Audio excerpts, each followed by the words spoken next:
Okay, guys, this is going to be an extension of the video that I did yesterday about winning the lottery. So I suggest you go and maybe check out that one. And basically I'm just going to repeat here that you here are in the dual reality construct. So when your mind relates two things, you have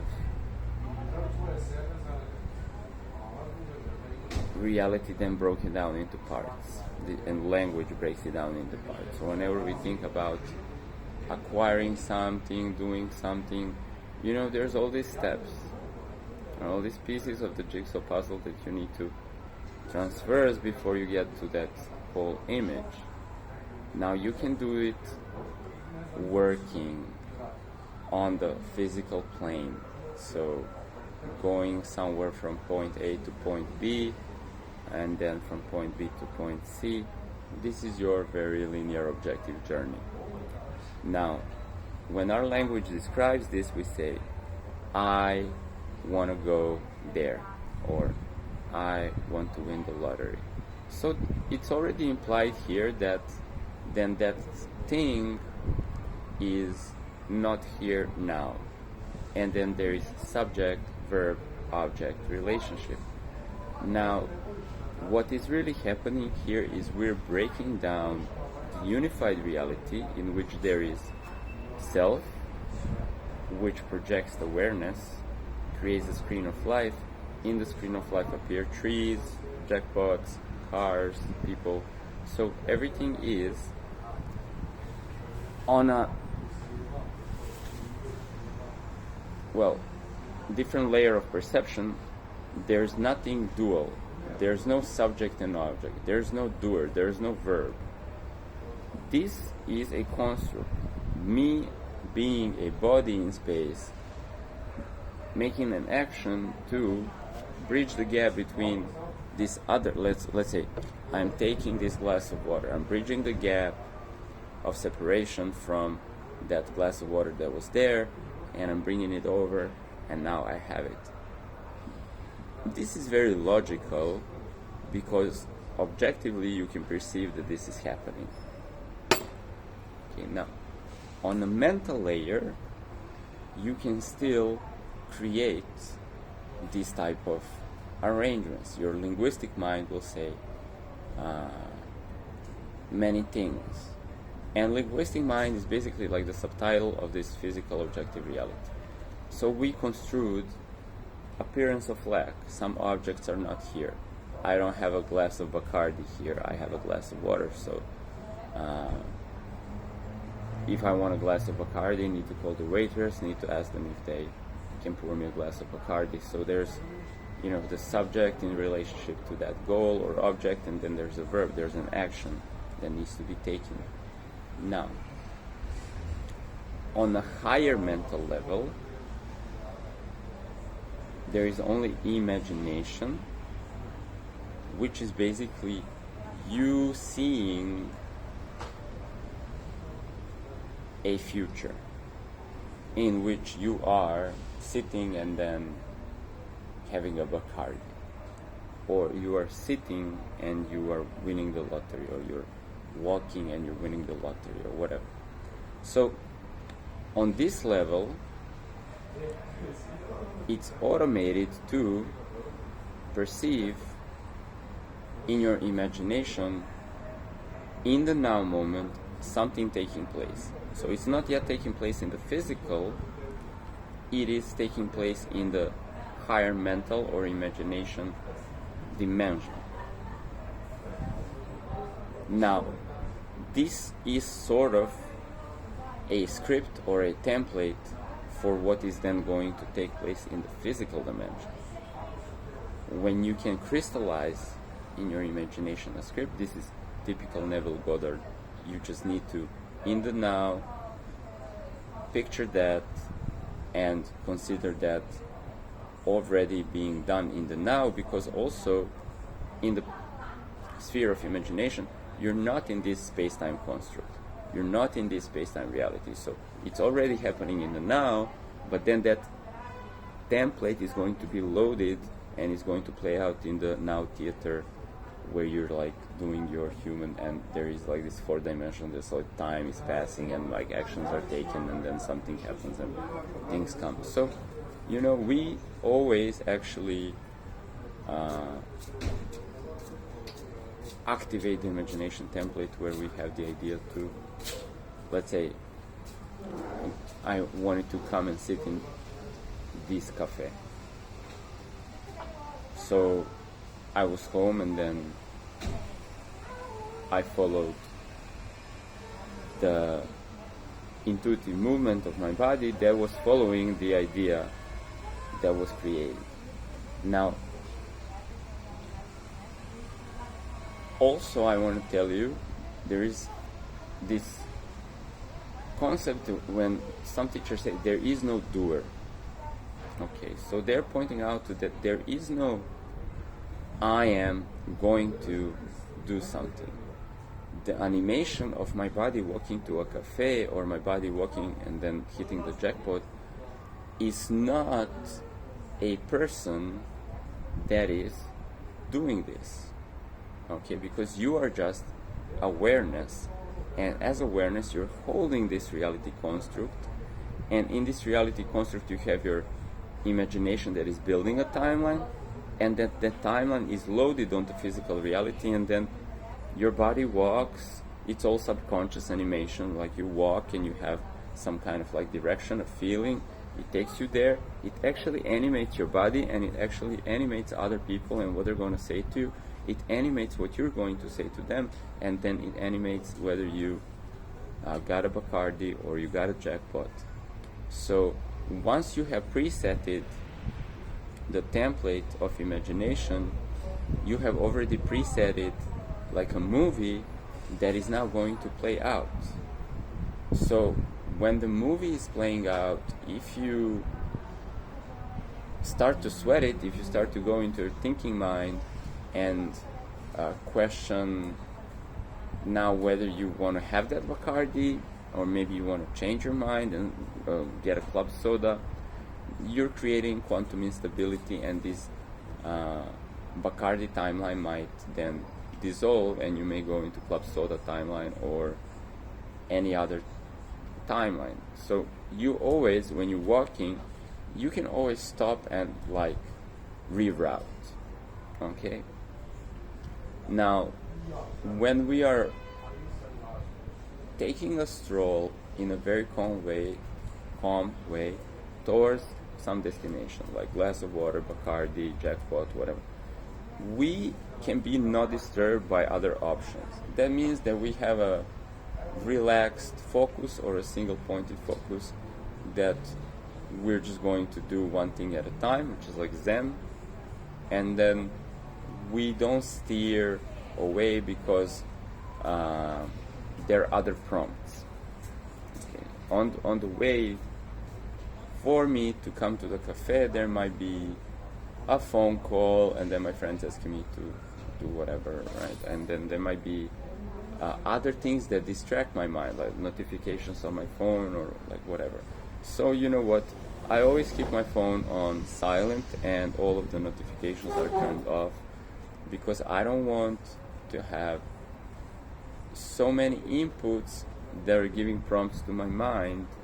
When I'm going about my day, I like to be doing one thing at a time, and then when I finish that thing, then I open the mind prompt, and then I go into the next thing. In this way, nothing is stealing your awareness, okay? Because how this game of life works, I don't know if you have seen these like video games. They're like storytelling, and then I don't know, it could be they're mostly like some romantic or horror stories that are illustrated, and then the character is in a situation and they're talking to a person, and you have two bubbles. Like, do you want to say to them, hey, you look gorgeous today, how about we go and get a cup of coffee? Or you want to say to them, like where are you from? Where do you come from? What are your genetics? So there's always like etheric prompts that you may start to notice if you start to pay attention. If you slow down before if you have that mindfulness and you slow down before you talk to someone or start to do something or react to something, you will always see that the different reactions might be prompted, and it's like, tell that person to stop shouting and fuck off, or smile to them and be like, hey, how you doing today, right? So there's always a sort of like, almost like buttons, etheric buttons in your mind screen that is like, you click this one and then one timeline plays out. You click that one, the other timeline plays out. So the mind is giving you, in real time, whatever you're doing, it is giving you a lot of possibilities. And sometimes these choices, one of them might be energetically more charged than another one, because already you opinionated, you already mood boarded that you're kind of like into that. Okay. And then there is the other option, but it's just like your energy is creating this etheric bond and already automatically almost or unconsciously choosing this timeline. So when you are mindful, when you stop and slow down time and reactivity, you may see that you always have that you can always stay non-player, like idling, not taking any choice, just chill, or select choice A or choice B. Sometimes might be like more choices, but it's usually, well, for simplicity, let's say that there are always mostly two, and then from each one choice that you have, you can branch into multiple then. Like literally buttons in your mind screen that are then etherically synchronizing you to that timeline. So your timeline is, you feel like it's a linear experience of time, but there are always like these branches, and then when we are unconscious, we're just like still surfing the quantum like multi-timeline reality that seems to be like a solid physical reality. But actually, if we start to be aware that we are surfing these different quantum potentials, then it's all about the choice. Then it's all about the choice that you're making. So,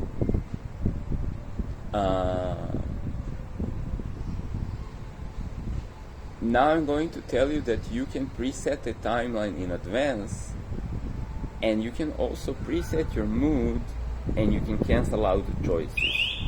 So that would be by imagining a timeline, imagining that event already taking place in the now through this Neville Goddard type of technique, which basically you trust that your imagination is God, and that it is going to then become a physical theater, physical timeline. But you can also say, when I come into this play, this movie is playing, where I'm hitting the jackpot or something like this, my mood is calm, my mind doesn't prompt any other options.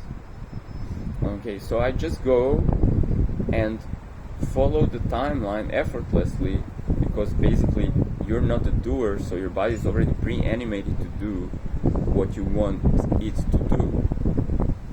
In that way, you will not, somebody says, hey, how are you doing today? And this guy say blah, blah, blah, and then, I don't know, maybe you're in a casino and there's like all this game are giving you some kind of like, oh, you're winning, or you're losing, or your number came out, or your number didn't came out, and then you're having all of these reactions of, should I play more? Should I raise my stakes? Should I quit? Should I, and there's all these little bubbles giving you choices, but they're creating quantum instability, because every time you are choosing, you're changing the timeline. But if you have preset the timeline of a smooth sail, where you're just effortlessly coming somewhere and something happens to you, you also can preset that then there will be no more prompts, you will be non-reactive, and you can just be not saying a word, just allowing your body to follow the animation.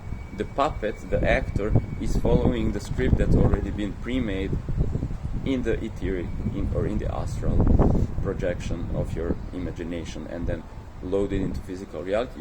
Your body just goes, and your mind is empty because you preset it to be empty.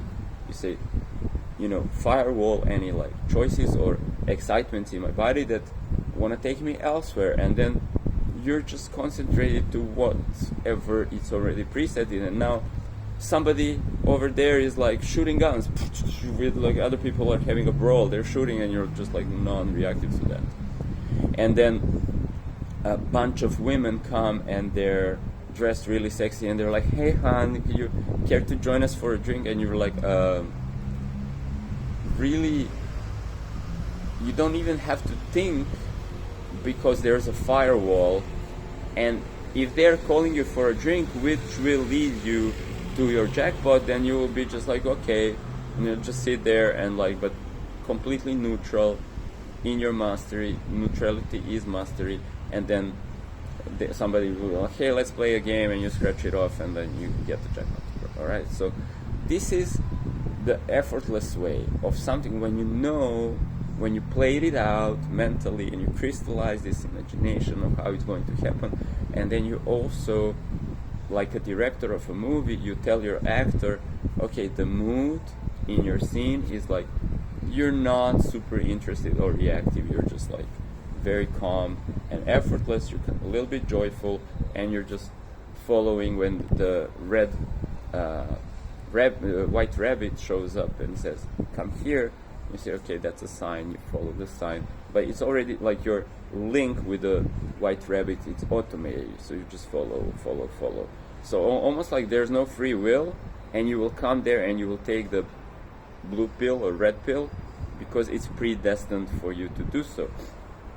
But now, if you would be tapping into free will, then at every single blue pill, red pill choice, or like, hey, you want to sit down here, hey, you want to come and meet the DJ, hey, you want to like do this or do that, you will be then prompted with these different choices, and they might take you away from that timeline that you prescribed.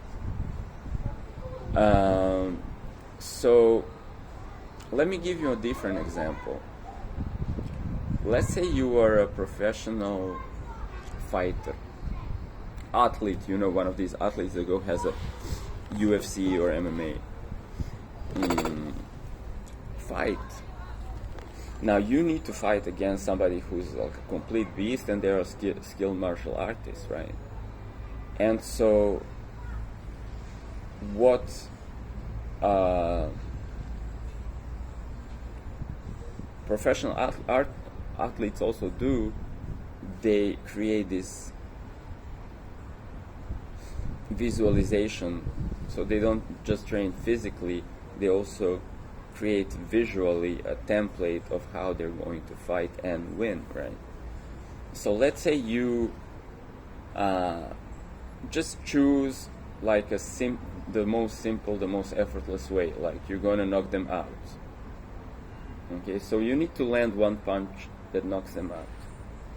Now, when you come into that cage, they're going to throw all kind of punches at you, which are going to give you stimuli, and external stimuli will then give you prompts, because then you want to defend, and then you want to fight back, or then you want to like escape, or then so this is like extremely stressful environment. It's like way more challenging to have all these stressors from outside and then still keep calm and just wait for one effortless punch that knocks them out. But it can be done. But you need to be able to not change your mind when you're getting all these stressors. Okay, so this will be even with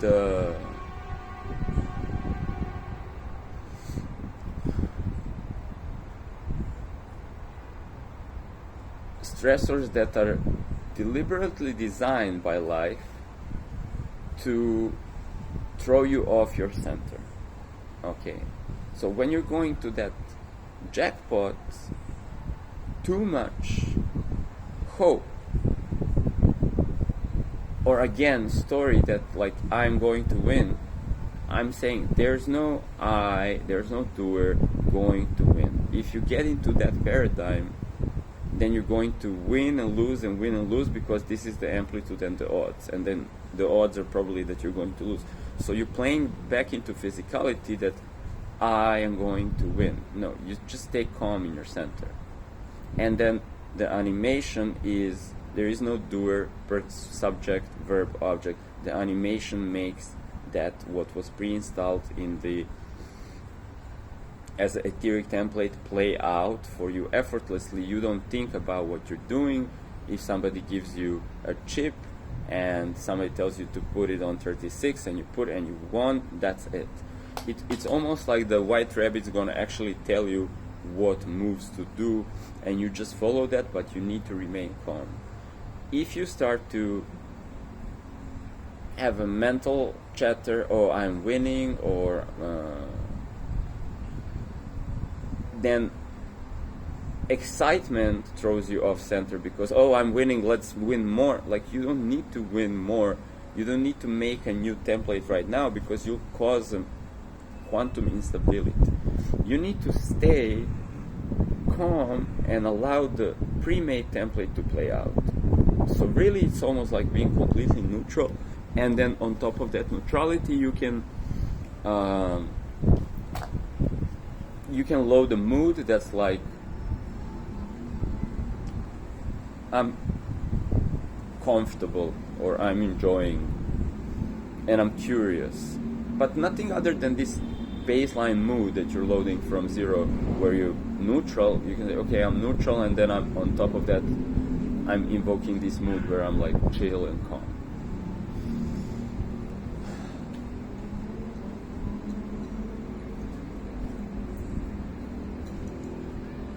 And so what you're neutral to, you're the master of, and this is why it works and how it works. And if you wanted to do that in a brawl, in a fight, first of all, if you're neutral, only by your subscription you can fight. Like, challengers may come and they might be like, hey, let's see what you got, and you might be like,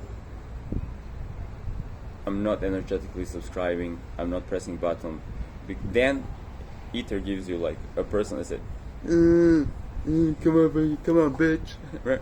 But there are prompts in your mind that says like, hit him, or tell him to fuck off, or you don't have to do anything. If you don't do anything, there's no hook, there's no link with that script, with that timeline, and that person will walk away and that timeline will dissolve.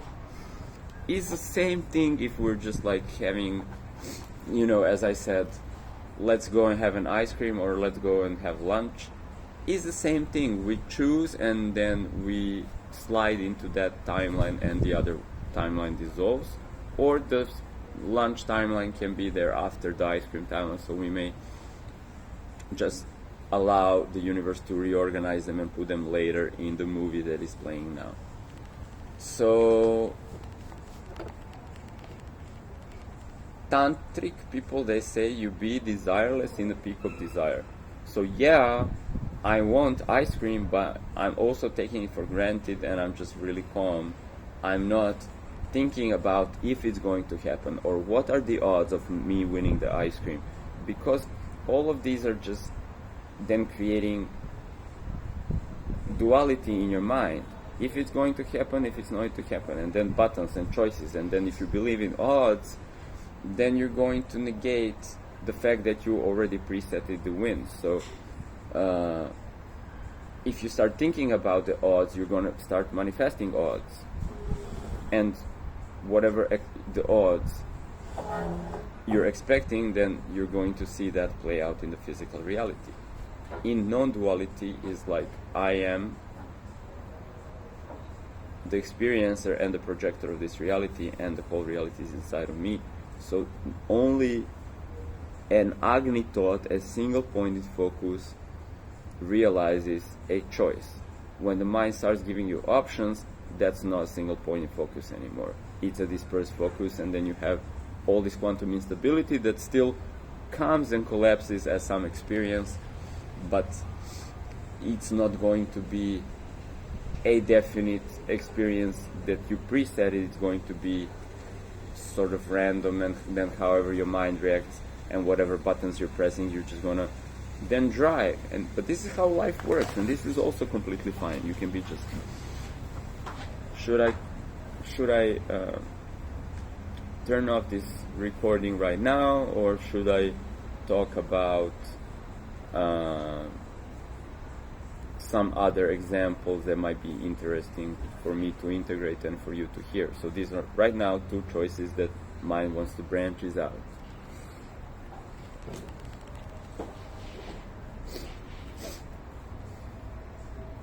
Now I'm not choosing, so I'm waiting. So end this video or talk about another example. So if I don't make a choice, these two prompts, they stay here, or I can dissolve them. I don't have to do anything. I can be like resting in the empty space.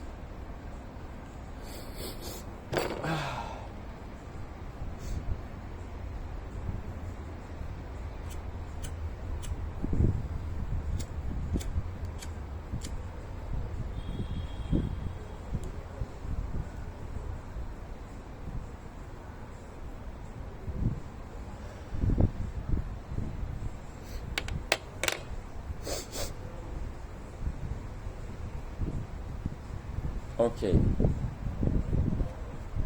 if you want to be also non-reactive to the prompts, because when we say we're unconscious, we're actually always conscious, but then we're just sliding through the prompts and going through life in a kind of seamless surf, and we don't even stop to actually calculate the choice, if it's aligned with our desire, if it's aligned with our highest gameplay, whatever we are choosing, and then select the prompt based on that, or ask the engine, ask the universe to give us a new prompt. Okay, so somebody may be like, I don't know, I'm on a date, and then the girl says, hey, do you want to go to this exhibition, or should we go and like have some dinner, or do you want to go my place? And then I'm like non-responding, because I don't feel any of these is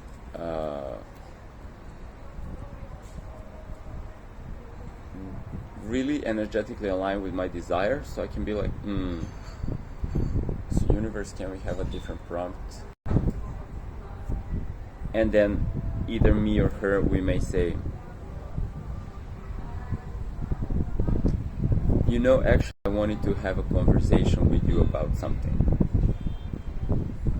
So it's not the dinner, it's not the exhibition, it's not go back to my place. It's like, you know, I have this crazy idea about like doing a musical, and I wanted you to be like maybe rehearse a couple of songs. You know, so this is something that you do all the time, and it may just escape you how the design of reality is like giving you potential subscriptions, and you either subscribe in this timeline, this timeline, this time, and then how you catch and confirm what timeline you want to play. It's seamlessly loaded, and then the story develops in this way, in this fashion. There you go.